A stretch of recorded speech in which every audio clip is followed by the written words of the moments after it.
রাজীব ব্যানার্জিকে স্বাগতম poster banner পড়ল ডোমজুড়ে। হাওড়া ডোমজুর বিধানসভা কেন্দ্রে আবারও পোস্টার পড়ল ডোমজুরের প্রাক্তন বিধায়ক রাজীব ব্যানার্জিকে ঈদ উপলক্ষে স্বাগত জানিয়ে বাঁকড়া 1, 2 ও 3 নম্বর পঞ্চায়েতের বিভিন্ন এলাকায় লাগানো হচ্ছে শুভেচ্ছা পোস্টার। পোস্টারে লেখা রাজীব ব্যানার্জিকে স্বাগতম তৃণমূল কংগ্রেস কর্মীবৃন্দ। রাজীব অনুগামীরা সাফ জানিয়ে দিয়েছেন 2011 থেকে 2021 অবধি রাজীব ব্যানার্জির অনেক অবদান পার্টিতে রয়েছে। পাশাপাশি ডোমজুরের মানুষের কাছে তিনি জনপ্রিয় নেতা। পার্টির সিদ্ধান্তে তাকে আবার ঘরে ফেরানো অর্থাৎ দলে ফেরানো হচ্ছে।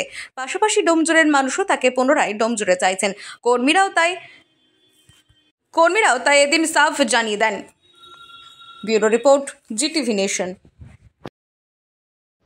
ডোমজুরের মানুষ ওনাকে অসংখ্য শুভেচ্ছা ধন্যবাদ জানাতে চাইছে। একসময় ওনাকে যে মির্জাফর গদ্দাফর বলা হয়েছিল, সেটা মানুষের মধ্যে ভুলভ্রান্তি যেটা ছিল সেটা আস্তে আস্তে সবাই ঘুচাতে পেরেছে। তার জন্য সবাই আমরা যাই অলওয়েজ ওয়েলকাম রাজীব ব্যানার্জি। অবশ্যই প্রয়োজন ওনার মতো সৎ নেতা এখনো আমাদের পশ্চিমবঙ্গে মধ্যে দরকার। এখনো রাজ্যকে উন্নয়ন করার জন্য অবশ্যই আমার তরফ থেকে অলওয়েজ স্বাগতম। আমরা চাইছি উনি আবার ফিরে আসুন নিজের পুরনো কর্মে। কে ফিরে আসবে? রাজীব ব্যানার্জি মহাশয়। আপনার নাম?